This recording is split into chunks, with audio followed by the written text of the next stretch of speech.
السلام علیکم ورحمۃ اللہ وبرکاتہ۔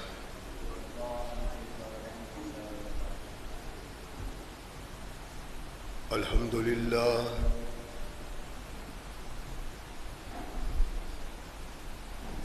للہ نحمده ونستعینه ونستغفره ونؤمن به ونتوکل علیہ ونعوذ باللہ من أنفسنا ومن سيئات أعمالنا من يهده الله فلا مضل له ومن يضلل فلا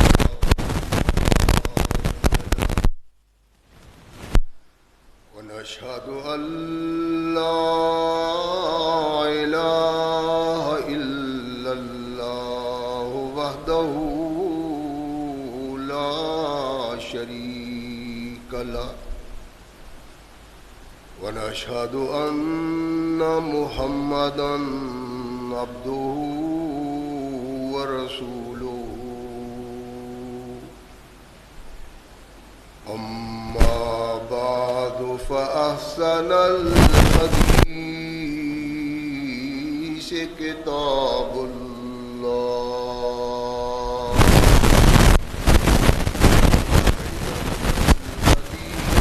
هدي محمد صلى الله عليه وسلم وشر الأمور محدثاتها وكل محدثة بدعة وكل بدعة ضلالة وكل ضلالة في النار. أما بعد فأعوذ بالله السميع العليم من الشيطان الرجيم من همزه ونفخه ونفسه. بسم الله الرحمن الرحيم. وأنذر عشيرتك الأقربين واخفض جناحك لمن اتبعك من المؤمنين. فإن عصوك فقل إني بريء مما تعملون وتوكل على العزيز الرحيم.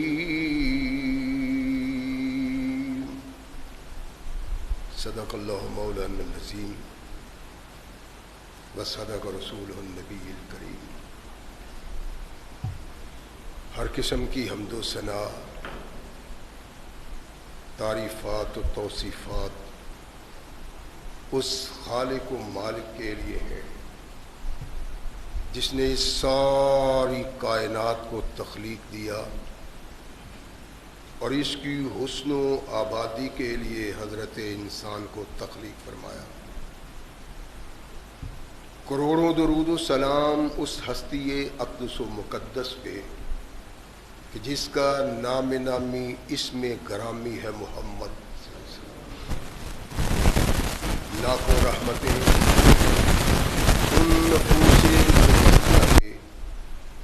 کہ جنہوں نے سرور کائنات علیہ الصلاۃ والسلام سے اس ضابطۂ حیات کو وصول کیا اور اس کو ہم تک پہنچانے کے لیے اپنا تن من دھن قربان کر دیا. اللہ کی یہ بہت بڑی کرم نوازی ہے. اس نے اس ضابطۂ حیات کو ہم تک پہنچانے کے لیے ایسے مضبوط ذرائع اور اسباب استعمال فرمائے کہ ان کی موجودگی میں ہم ببانگ گوہر کہہ سکتے ہیں۔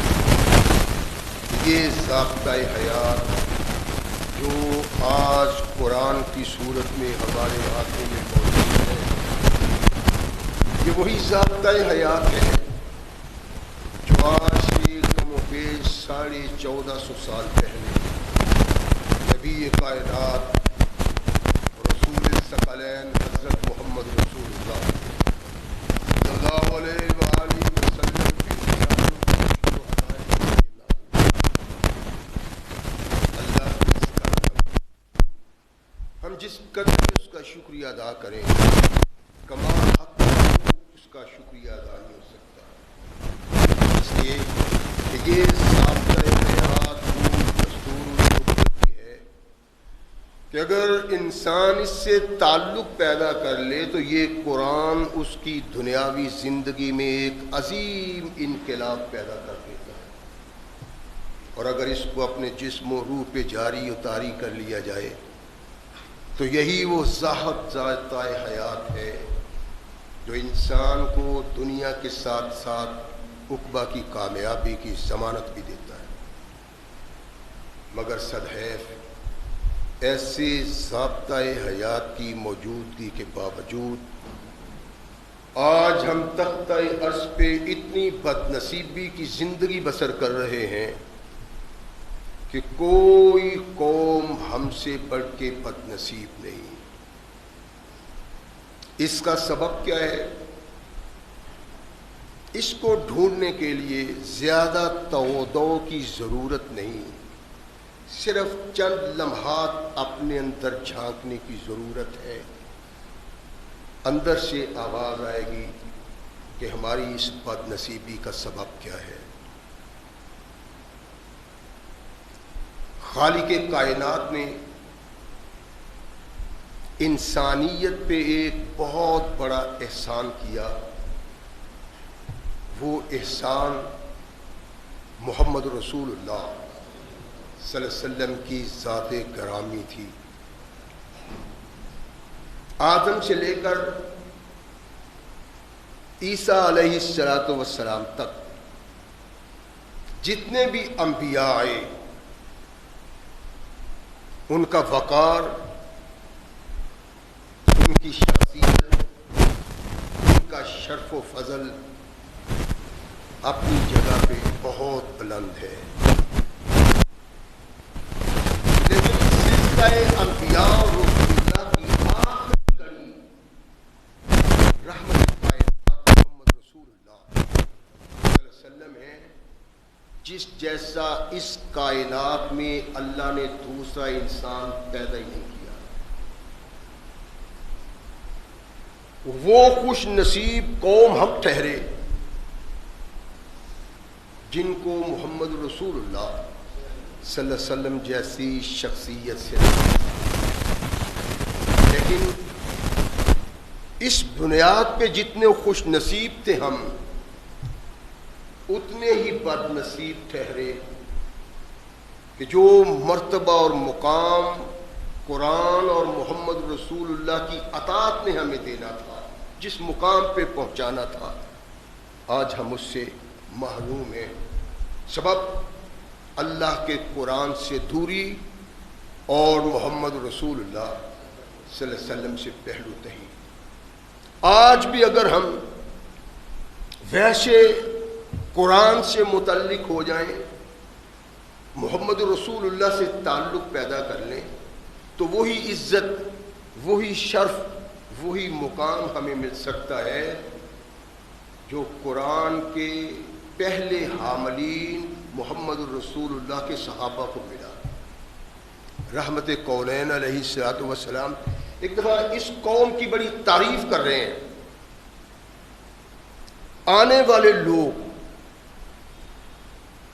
جن کا دور اس خیر القرون سے بہت دور ہے، اللہ کے نبی بڑی تعریف کر رہے ہیں ان کی، بڑی توصیف کر رہے ہیں ان کی۔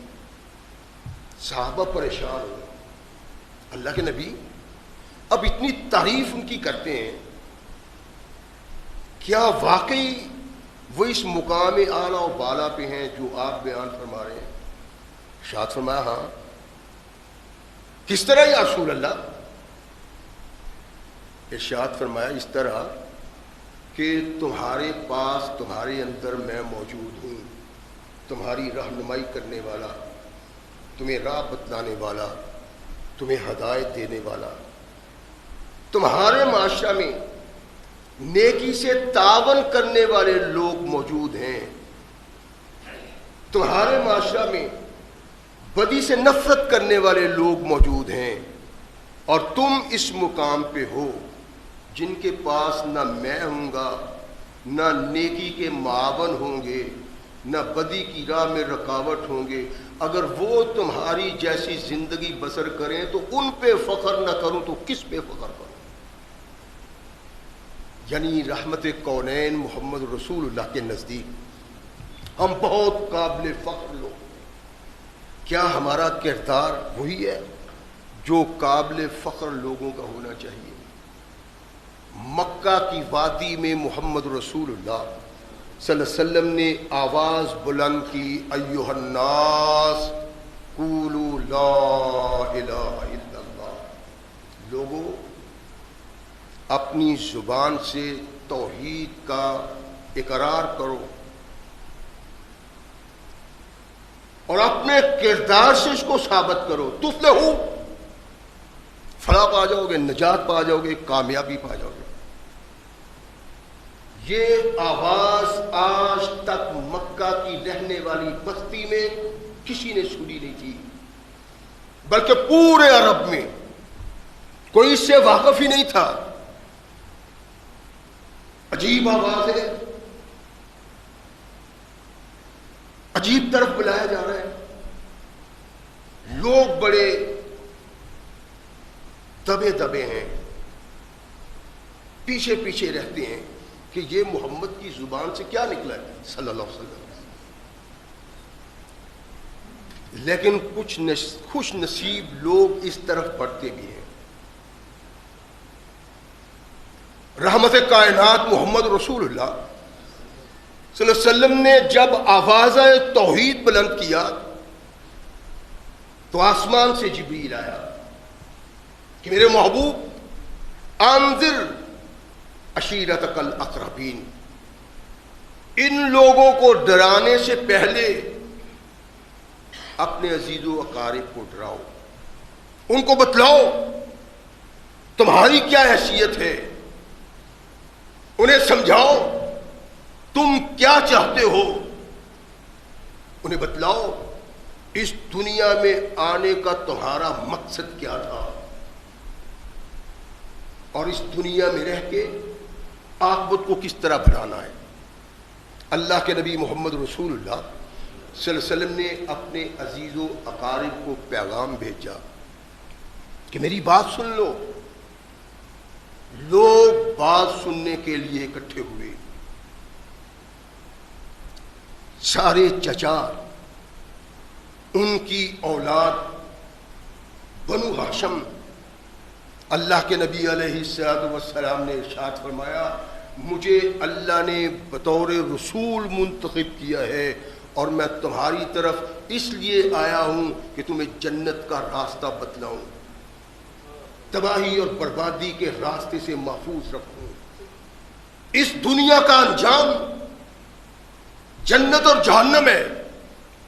یہ تمہیں بتلاؤں کہ جنت میں کون لوگ جائیں گے اور جہنم کن لوگوں کے لیے بنائی ہے.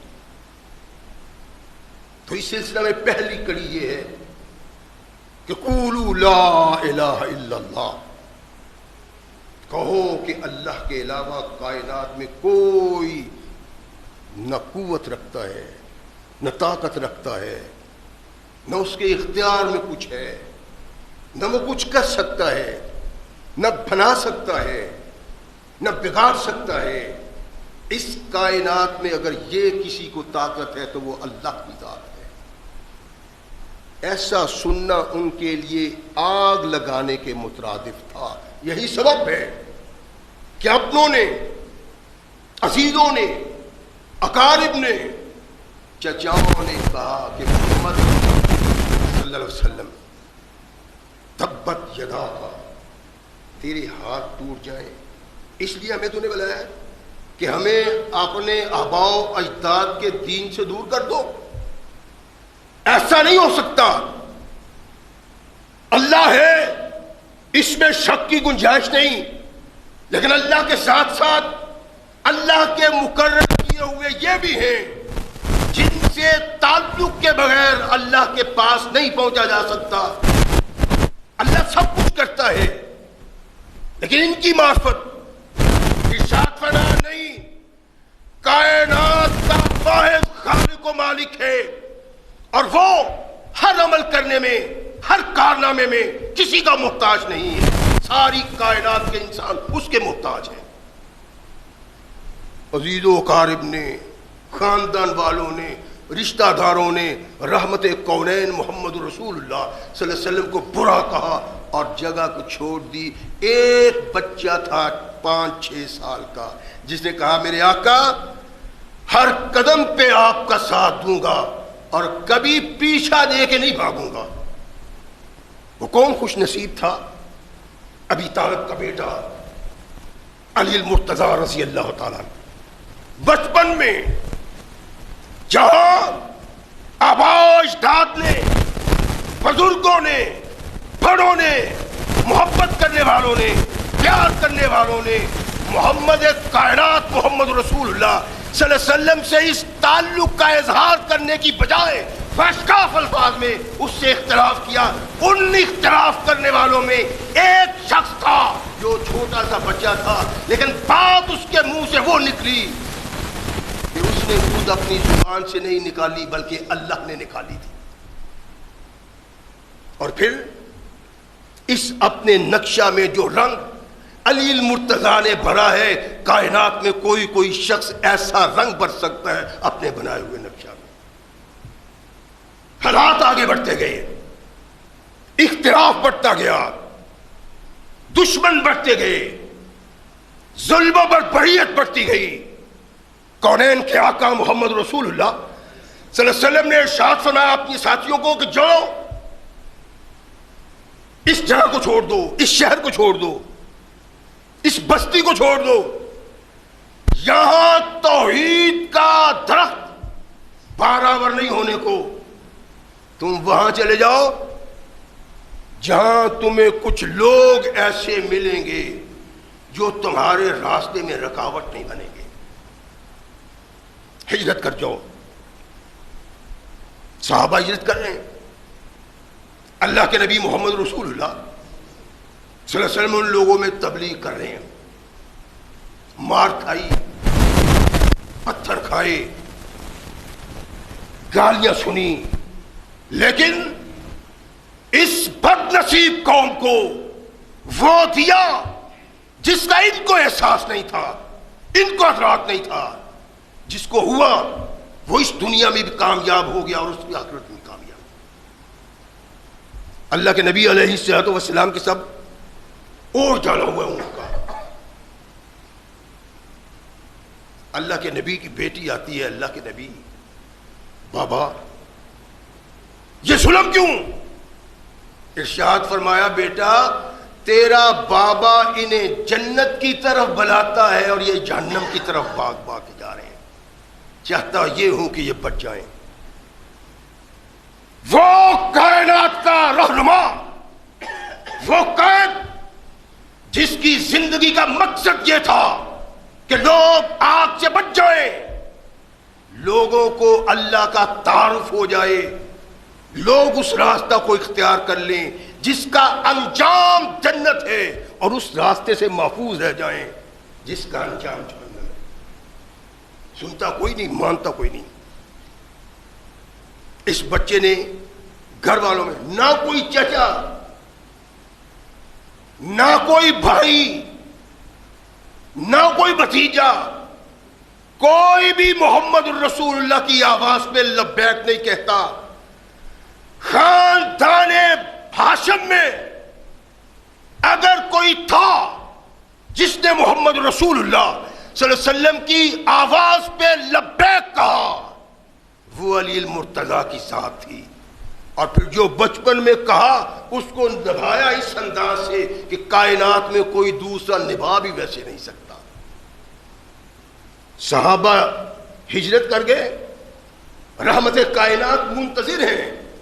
احساس ہے کہ اس وادی لاوقار میں اللہ کی توحید کا پرچم بلند نہیں ہوگا، یہ درخت بارآور نہیں ہوگا، کہیں اور جگہ مل جائے تو توحید کا یہ درخت لہلہا سکتا ہے، لیکن اجازت نہیں ہے. پھر جب یہ دیکھا کہ ساری قوم اس طرح متحد ہے کہ اب وہ چاہتی ہے کہ اس محمد سے نجات حاصل کر لی جائے صلی اللہ علیہ وسلم. جمع ہوتے ہیں، تدبیریں اکٹھی کرتے ہیں، سازش کرتے ہیں کہ اقتلوا محمدا، قتل کر دو. باہم مشورے ہوتے ہیں، لیکن مشورہ یہاں آ کے ختم ہوتا ہے کہ سارے مل کے بیک تک محمد پہ تلواروں سے حملہ کر دو. سارے خاندانوں سے بنو ہاشم نپٹتے نہیں سکتے. ان کا یہ مشورہ ہوا. آسمان سے جبریل آیا کہ میرے محبوب آج رات اس مکہ کی وادی کو چھوڑ دینا ہے. رحمت کائنات محمد رسول اللہ کا پیغام جس کے متعلق کسی کو خبر نہیں. دو انسان ہیں جن کو اس پیغام سے آگاہ کیا. ایک وہ جس کو اپنے سفر میں ساتھ لینا تھا، اور ایک وہ جس کو اپنی جگہ پہ سلانا تھا. گرم ہنسائے تلوار بردار لوگ اس عہد پہ پکے کہ آج محمد کو قتل کر دینا ہے. اللہ کے نبی علیہ الصلوۃ والسلام نے اپنے اس بیٹے کو کہا کہ دیکھو مکہ کے لوگوں کا یہ عہد ہے اور مجھے اللہ کا پیغام ہے کہ میں نکل جاؤں. میرے پاس ان لوگوں کی امانتیں ہیں، یہ میرے دشمن ہیں، یہ میرے مخالف ہیں، یہ میرے پیغام کے منکر ہیں، لیکن ان میں وہ لوگ ہیں جن کو اپنی برادری اپنے سرداروں پہ اعتبار نہیں. اگر امانت رکھتے ہیں وہ محمد کے پاس رکھتے ہیں صلی اللہ علیہ وسلم. تولی میرے بستر پہ لیٹ جاؤ. یہ کون سا بستر ہے؟ آج رات جس کے لیے موت کا پیغام ہے، علی کو بھی علم ہے کہ آج رات بہت خطرناک ہے. رحمت کائنات محمد رسول اللہ صلی اللہ علیہ وسلم نے ارشاد فرمایا تو عرض کی میرے آقا حاضر ہوں. میں سو جاؤں گا بستر پہ. سوچنے کی بات ہے، ایمان کا جائزہ لینے کی بات ہے. ان کے ایمان کو بھی جھانکیں اور اپنے ایمان کو بھی دیکھیں. ایک 17-18 سال کا نوجوان جس کو اس بات کا احساس ہے، جس کو علم ہے کہ آج رات میری آخری رات ہو سکتی ہے، مکہ کا کفر اکٹھا ہے، مکہ کی قوت اکٹھی ہے، سب لوگ اس بات پہ عمل کرنے کو عہد کر چکے ہیں. اس لیے آج رات بہت خوفناک رات ہے، امکان ہے مر جانے کا. لیکن علی المرتضیٰ نے ایک لمحہ کے لیے نہیں سوچا. اللہ کے نبی اس موت کو اپنے سینے سے لگانے کے لیے تیار ہوں جو محمد رسول اللہ کی جان بچ چلے گئے. رحمت کائنات محمد رسول اللہ صلی اللہ علیہ وسلم نے اپنا بستر چھوڑا اور اس بستر پہ وہ بچہ دراز ہوا جس نے کہا تھا میرے آقا ساری کائنات سے ٹکراؤں گا، کوئی نہیں مانتا، میں تنہا مانتا ہوں آپ کے راستے میں جو رکاوٹ آئے گی ٹکرا جاؤں گا اس رکاوٹ سے۔ اب یہ ٹکرانے کے قابل ہے تو ٹکرانے کے لیے تیار، بستر پہ لیٹ گئے۔ اور جس کو اس بات کا احساس ہو پتہ نہیں کب دشمن آئے، پتہ نہیں کب تلواریں برسیں، وہ اتنے سکون کی نیند نہیں سو سکتا جتنے سکون کی نیند علی المرتضیٰ سوئے تھے، پتہ ہی نہیں ہے۔ جب ان کو احساس ہوا کہ محمد تو نکل گئے صلی اللہ علیہ وسلم، دیواریں پھلنگی، اندر آئے، چادر اتاری، تم محمد کہاں ہے صلی اللہ علیہ وسلم؟ ارشاد فرمایا مجھے کیا علم ہے، وہ چلے گئے، اللہ جانے کہاں چلے گئے۔ علی المرتضیٰ ابی طالب کے بیٹے تھے، ابی طالب ہاشمیوں کے سردار تھے۔ اب یہ بھی خوف تھا کہ جس کے لیے تمام قوم متفق ہے وہ چلی گئی،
ایک لشکر بھیجنے کی ضرورت پیش آئی یمن کی طرف.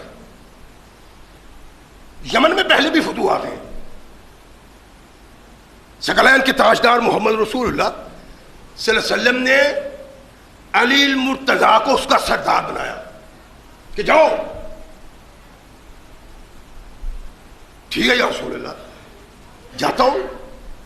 چلے گئے.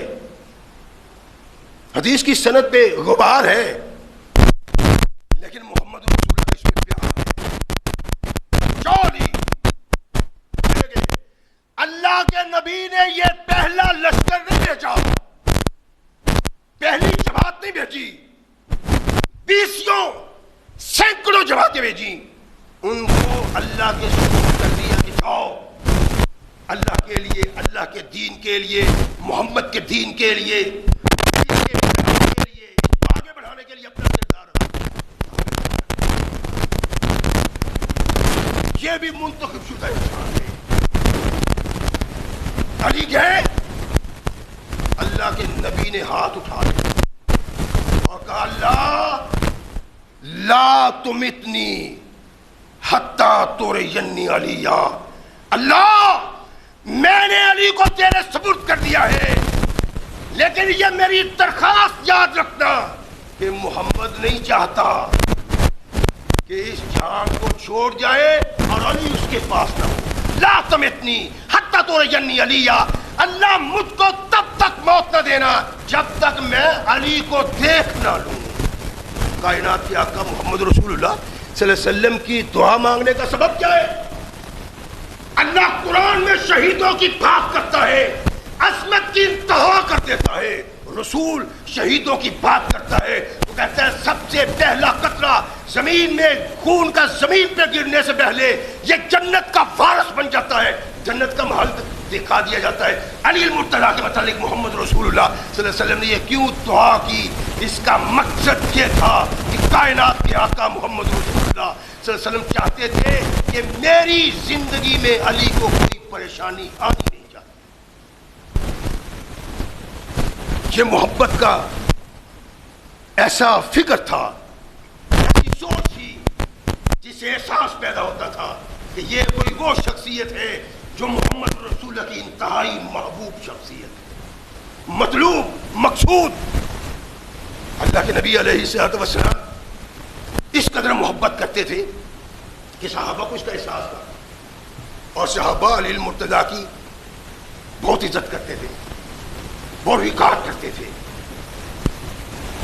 رحمت کائنات محمد رسول اللہ صلی اللہ علیہ وسلم کے سامنے اگر علی المرتضیٰ کا یہ کردار ہے بدر کے میدان میں, مکہ کی وادی میں, اسلام کی تبلیغ میں, قرآن کی تبلیغ میں, تو یہ کائنات کے آقا محمد رسول اللہ صلی اللہ علیہ وسلم کے سامنے اللہ کے نبی نے بیٹی کا رشتہ دے کے وہ اعزاز دیا جو اعزاز اس امت میں کسی تیسرے آدمی کو نہیں مل سکتا. پہلا ابو العاص تھا, پھر عثمان ذو النورین تھا, پھر تیسرا علی المرتضیٰ تھا. یہ مرتبہ اور مقام, یہ تاج عظمت ان لوگوں پہ سر پہ محمد رسول اللہ نے رکھا اور علی کو اس بیٹی سے نوازا جس بیٹی کے متعلق محمد رسول اللہ صلی اللہ علیہ وسلم کے دل میں اتنی عقیدت, پیار اور محبت ہوتا تھا کہ جب آتی فاطمہ کائنات کے آقا اٹھتے اور آگے بڑھ کے استقبال کر کے پیشانی پہ ہونٹ رکھ دیتے محمد. اس سے علی المرتضیٰ کو نوازا. یہ علی المرتضیٰ کی بہت بڑی عظمت ہے. اللہ کے نبی سے پیار کی یہ سوچ, یہ انتہا جو اللہ کے نبی علیہ الصلوۃ والسلام کی طرف سے علی کو دی. تو کیا علی المرتضیٰ اللہ کے نبی سے پیار نہیں کرتے تھے؟ اور اللہ کہتا ہے تم میری طرف بڑھو میں تمہاری طرف بڑھوں گا, تم چل کے آؤ میں دوڑ کے آؤں گا. کائنات کے آقا محمد رسول اللہ صلی اللہ علیہ وسلم کی زندگی یہی ہے. علی المرتضیٰ اگر محمد رسول اللہ صلی اللہ علیہ وسلم سے قربانی کا یہ جذبہ رکھتے ہیں کہ کائنات کے آقا کی زندگی بچ جائے, جان بچ جائے, علی 100 بار قربان ہونے کو تیار ہے. اس بستر پہ لیٹ کے رات گزاری جس بستر پہ سونے والے کے لیے آج رات موت کا پیغام بھی ہو سکتا تھا. لیکن پروانیوں سے رحمت کائنات محمد رسول اللہ صلی اللہ علیہ وسلم ہاتھ اٹھاتے ہیں. پتہ شہادت کا رتبہ کیا ہے, پتہ موت آنی ہے, لیکن اللہ سے عرض کی اللہ میں نہیں مرنا چاہتا جب تک علی میرے پاس نہ ہو. میں نے بھیجا ہے اپنی رحمت سے, مجھے موت نہ دینا جب تک علی واپس نہ آئے اور میں علی کو دیکھ نہ لوں. محبت کا یہ مقام کسی کو نہیں ملا. پہلو ہے محبت کا, ہر پہلو میں محمد رسول اللہ صلی اللہ علیہ وسلم کے ساتھیوں کو ایک وقار حاصل ہے. یہ وقار علی المرتضیٰ. اور کس بنا پہ؟ حدیبیہ کی مقام ہے, میدان ہے حدیبیہ کا, صلح شروع ہوئی, بات آگے بڑھی, شرائط طے ہوئی, ارشاد فرمایا علی لکھو. علی لکھتی ہے بسم اللہ الرحمن الرحیم.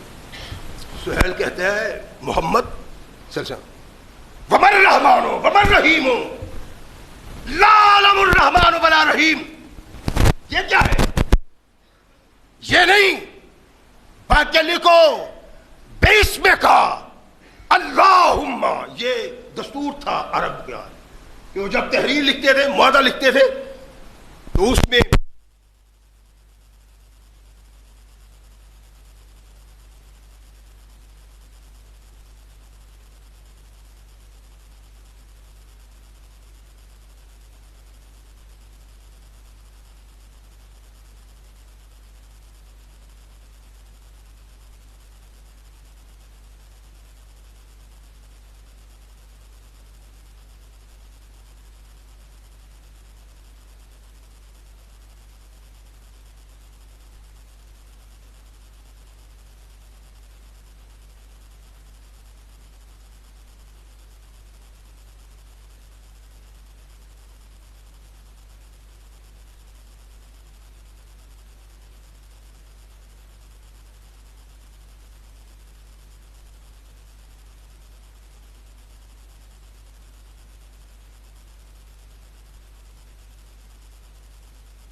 پہ ایمان لایا، رشتہ دار تھے، خونی رشتہ تھا، مقرب تھے، چچا تھے، چچوں کے بیٹا تھے، جس کے سر پہ تاج محمد رسول اللہ نے اپنے حکم کو ختم کرنے یا جوڑنے توڑنے کا لگایا، وہ علی المرتضیٰ کی ذات ہے۔ باقی سارے ہاشمیوں کو یہ بتلایا کہ علی کی موجودگی میں کوئی ہاشمی سردار نہیں بن سکتا۔ بنو ہاشم میں رحمت کائنات محمد رسول اللہ صلی اللہ علیہ وسلم نے ارشاد فرمایا دونی منی، میرا عہد کرنا، عہد توڑنا مجھے حق حاصل ہے۔ اگر میرے بعد کسی خونی رشتہ دار کو یہ حق ہے تو وہ علی کی ذات ہے۔ ہاشمی تو بڑے پیارے ہیں اللہ کے نبی کے، اہل بیت ہیں، لیکن سب کو نبی کائنات محمد رسول اللہ صلی اللہ علیہ وسلم نے پیچھے رکھا، علی المرتضیٰ کو اس مقام پہ کھڑا کیا جس مقام پہ خاندان میں اور کوئی نہیں، جتنا فخر کیا جا سکے علی المرتضیٰ کے خاندان میں علی پہ مقام ہے۔ اللہ کے نبی نے یہ احساس دیا تھا کہ علی ایک وہ شخصیت ہے جس سے اللہ محبت کرتا ہے اور جس سے محمد محبت کرتے ہیں۔ علی نے محبت کا جواب اس محبت میں دیا ہے کہ کائنات میں تخلیق پا جانے والی تحریر اس بات پہ شاہد ہے کہ جو خاندان میں علی المرتضیٰ نے محمد رسول اللہ سے اچھا سلوک کیا ہے، خاندان میں کسی نے نہیں کیا۔ کوئی ایک بھی اس مرتبہ کا حامل اس لیے نہیں تھا کہ علی نے اس وقت نبی کائنات محمد رسول اللہ صلی اللہ علیہ وسلم کے لیے فداکاری کا اعلان کیا جب سارا خاندان روٹ کے چلا گیا تھا۔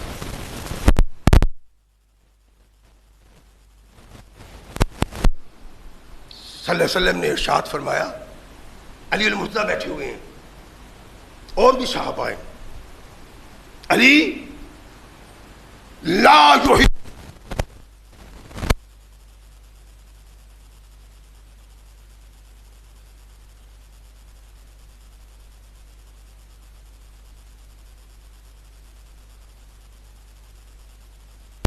اس کے دل سے تیری محبت ختم ہو جائے۔ اس لیے میں کہتا ہوں نا اور کہا کرتا ہوں کہ جس کے دل میں علی کی محبت نہیں اس کے دل میں ایمان نہیں پایا جاتا۔ ایمان سے کھوکھلا خالی وہ انسان جس میں علی المرتضیٰ کی محبت نہیں۔ لیکن اس کا مطلب یہ سمجھ لینا کہ انسان سمجھے جس طرح محمد رسول اللہ ہر نقص سے پاک ہیں، ہر گناہ سے پاک ہیں، ہر خطا سے پاک ہیں، ایسے وہ بھی وہ نہیں ہے۔ یہ محبت نہیں، یہ غلوب ہے۔ کون سا غلوب؟ جس کو علی المرتضیٰ رضی اللہ تعالیٰ نے بیان کیا، اور اس کتاب میں یہ علی المرتضیٰ کا فرمان آیا جس کو قرآن کی حیثیت حاصل ہے شیعہ میں، نہج البلاغہ۔ علی المرتضیٰ نے کہا کہ مجھے میرے آقا نے کہا دو گروہ تجھ سے تعلق رکھنے والے جہنم میں جائیں گے، ایک وہ جو تجھ سے بغض رکھتا ہے اور ایک وہ جو تجھ سے ایسی محبت رکھتا ہے کہ اللہ کے افعال تیرے اندر پیدا کرے گا۔ دونوں رحمت کائنات محمد رسول اللہ صلی اللہ علیہ وسلم نے ارشاد فرما دیا۔ اس کا مقصد کیا تھا؟ کیا مقصود تھا؟ اس کا مقصود یہ تھا کہ آنے والے لوگوں اس بات کی پہچان کر لو جس کے دل میں علی کی محبت ہے وہ محمد کا غلام ہے، اور جس کے دل میں علی سے بغض ہے وہ منافق انسان ہے۔ کائنات کے آقا محمد رسول اللہ صلی اللہ علیہ وسلم نے ارشاد فرمایا، تو میں نے پچھلے خطبہ جمعہ میں عرض کیا تھا کہ اللہ کے نبی علیہ الصلوۃ والسلام نے علی المرتضیٰ کو کہا تھا تجھ سے تعلق کا اظہار کرنے والے، تجھ سے پیار کا اظہار کرنے والے، تیرے کہلانے والے تیرے بھی دشمن ہیں، تیری آل کے بھی دشمن ہیں۔ یہاں اللہ کے نبی نے کیا ارشاد فرمایا؟ لا یحبک الا مومن ولا یبغضک الا منافق۔ منافق علی سے محبت نہیں کرتا، تو جو اللہ کے محبوب کے اس سے تعلق دار تھے وہ تو محبت کرتے ہیں نا، لیکن نہیں، اللہ نے اور اللہ کے رسول نے بیان کر دیا کہ علی تجھ سے تعلق کا اظہار کرنے والے محبت کی چادر اوڑے ہوئے ہوں گے، دراصل ان کے دلوں میں تیرا بغض ہوگا۔ اور اللہ کے نبی نے کہا کہ بغض منافق کے دل میں ہو سکتا ہے؟ رحمت کائنات محمد رسول اللہ صلی اللہ علیہ وسلم کے الفاظ کو زیر نگاہ رکھے میں آپ کے سامنے ایک روایت بیان کرتا ہوں نہج البلاغہ کی۔ نہج البلاغہ میں علی المرتضیٰ کی زبان سے یہ الفاظ نکلوائے گئے ہیں کہ ایک شخص بڑے پیٹ والا تم پہ کنٹرول کرنے کی کوشش کرے گا، تمہیں طاقت ہو تو اس کو قتل کر دینا۔ شارحین شیعہ لکھتے ہیں کہ اس سے مختلف شارحین نے مختلف لکھا ہے، لیکن اکثر شارحین نے لکھا ہے کہ اس سے مراد مقصود معاویہ ہے۔ یہ معاویہ کا پیٹ میں جو بل پیدا ہوتا ہے نا، اس کی بنیاد وہی ہے جو فاروق اعظم کے اور عثمان ذو النورین کی بنیاد پہ پیٹ میں درد ہوتا ہے۔ انہوں نے کفر کو پامال کیا، ایران کے آتش پرستوں کو اپنے پاؤں کے نیچے روندا، روم کے عیسائیوں کا قتل عام کیا جو کافر کے اتنے بڑے زبردست مخالف تھے، اور جو قتال کیا ان کے خلاف، ان کے متعلق کافر کے پیٹ میں درد ہوتا ہی رہتا ہے۔ علی المرتضیٰ رضی اللہ تعالیٰ عنہ کی زبان سے یہ الفاظ نکالے ہیں کہ وہ تمہیں اس بات پہ مجبور کرے گا کہ علی کو گالی دو۔ نہج البلاغہ میں علی المرتضیٰ کی زبان سے کہلوایا فَأَمَّا السَّبُّ فَسُبُّونِي إِنَّهُ لِي زَكَاةً وَلَكُمْ نَجَاةٌ۔ اگر کوئی تمہیں علی کو گالی دینے کے لیے مجبور کرے تو مجبور ہو کے مجھے گالی دے رہا۔ یہ سچ ہے؟ یہ صحیح ہے؟ نہیں نہیں نہیں، جس کے متعلق اللہ کے نبی نے کہا لا یحبک الا مومنا، وہ مومن تصور بھی نہیں کر سکتا کہ اپنی زبان سے علی المرتضیٰ کے متعلق وہ الفاظ نکالے جس سے علی کی توہین ہوتی ہو۔ مر جانا گوارا ہے مومن کو، ایسا گوارا نہیں جو یہ لکھتا ہے علی کے منہ سے نکلواتا ہے۔ دراصل وہ شخصیت ہے جس کے متعلق محمد رسول اللہ نے کہا تھا کہ منافق کے دل میں تیرے متعلق بغض ہوگا اور محبت مومن کے دل میں ہوگی۔ رب کائنات کی قسم، علی کی عزت کے لیے کٹنا گوارا ہے، مرنا گوارا ہے۔ جہاد کریں گے، لڑنا جہاد سمجھیں گے، مرنا شہادت سمجھیں گے۔ زبان کٹ جاتی ہے لیکن علی کے متعلق برے الفاظ زبان پہ نہیں آ سکتے۔ یہ ہے ایمان۔ اور وہ لکھتے ہیں کہ اگر ایسا موقع ہے تو گالی دے لیا کرو۔ جو علی کو گالی دیتا ہے، جو علی کو اس کے دل سے ایمان دھڑک کے باہر گر جاتا ہے۔ کوئی مومن یہ تصور نہیں کر سکتا۔ تو پھر یہ کیا ہے؟ یہ وہ نفاق جس کو کائنات کے آقا محمد رسول اللہ صلی اللہ علیہ وسلم نے ارشاد فرمایا تھا کہ تیرے ساتھی نہیں ہوں گے، اہل بیت کی محبت کا پردہ اڑا ہوا ہوگا۔ نہج البلاغہ خطبہ نمبر 25 میں علی المرتضیٰ اپنے ساتھیوں سے مخاطب ہوتے ہیں۔ کہا عجیب لوگ ہو، کون؟ معاویہ رضی اللہ کے بارے میں طلحہ زبیر کے ساتھ جانے والے نہیں، علی المرتضیٰ رضی اللہ تعالیٰ۔ اللہ کے نبی نے کہا تھا وما ينطق عن الهوى ان هو الا وحی یوحى، محمد وہ کہتا ہے جو اللہ کہتا ہے۔ ارشاد فرمایا تیرے ساتھی تجھ سے محبت کا اظہار کرنے والے دراصل منافق ہوں گے، تیرے محبت کرنے والے غم گسار پیار کرنے والے نہیں ہیں۔ علی المرتضیٰ نے ارشاد فرمایا خطبہ نمبر 25، کہا کہ اتنے بد نصیب لوگ ہو جب علی کو ضرورت پیش آتی ہے نا، یہ حال کیا ہے؟ علی المرتضیٰ بیان کر کہتے ہیں جب میں نظر اٹھا کے دیکھتا ہوں تو مجھے اپنے اور اہل بیت کے سوا کوئی نظر نہیں آتا۔ معین و مددگار اللہ کے نبی کے اس محبوب کی زبان سے یہ الفاظ نہج البلاغہ میں ہے۔ جب نظر اٹھاتا ہوں کن میں؟ دشمنوں میں، دنیا میں اور کائنات کے آقا کا فرمان کبھی غلط نہیں ہو سکتا. دیکھو جب کوئی چاہے مجھے آگے دیکھ لے, کتاب میرے پاس موجود ہے. فرمایا جب نظر اٹھاتا ہوں تو اپنے اور اہل بیت کے علاوہ کسی کو نہیں دیکھتا. وقت آتا ہے بھاگ جاتے ہو, میدان چھوڑ جاتے ہو, نظر ہی نہیں آتے ہو. کہ جب میں یہ حالات دیکھتا ہوں تو پھر میں موت کے منہ میں اپنے عزیز و اقارب کو دینے سے احتراز کرتا ہوں. خطبہ نمبر 125, خطبہ نمبر 125, خطبہ نمبر 34. علی المرتضیٰ کہتے ہیں اور کیسے بد نصیب لوگ ہو, میں تمہیں کہہ کہہ کے تھک گیا ہوں. تمہاری زندگی پتہ نہیں کیا ہے. میں کہتا ہوں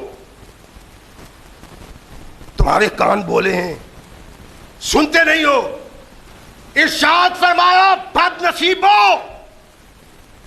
آخرت پہ دنیا کو ترجیح دیتے ہو اور عزت پہ ذلت کو ترجیح دیتے ہو. کائنات کے آقا محمد رسول اللہ کے اس محبوب نے ان لوگوں کو مخاطب کر کے کہا جو اس کے دائیں تھے, جو اس کے بائیں تھے, جو اس کے آگے تھے, جو اس کے پیچھے تھے, کہ جب وقت آتا ہے تم علی کا ساتھ چھوڑ دیتے ہو.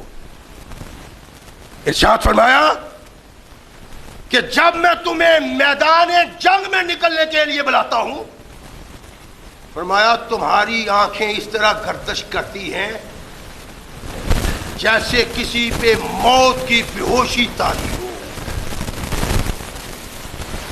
میں تم سے اکتا گیا ہوں اور میں اللہ سے دعا کرتا ہوں کہ اللہ مجھے تم سے نجات دے, اور میں یہ چاہتا ہوں کہ قیامت تک تمہارے جیسے لوگوں سے میرا تعلق پیدا نہ ہو, اور اب قیامت تک تم پہ نہ کوئی اعتماد ہے اور نہ کوئی یقین ہے. خطبہ نمبر 34 ہے نہج البلاغہ میں, اور خطبہ نمبر 39 میں لکھتے ہیں کہ تم کیسے لوگ ہو, کن لوگوں سے مجھے پالا پڑ گیا ہے. میں تمہیں حکم دیتا ہوں, مانتے نہیں ہو.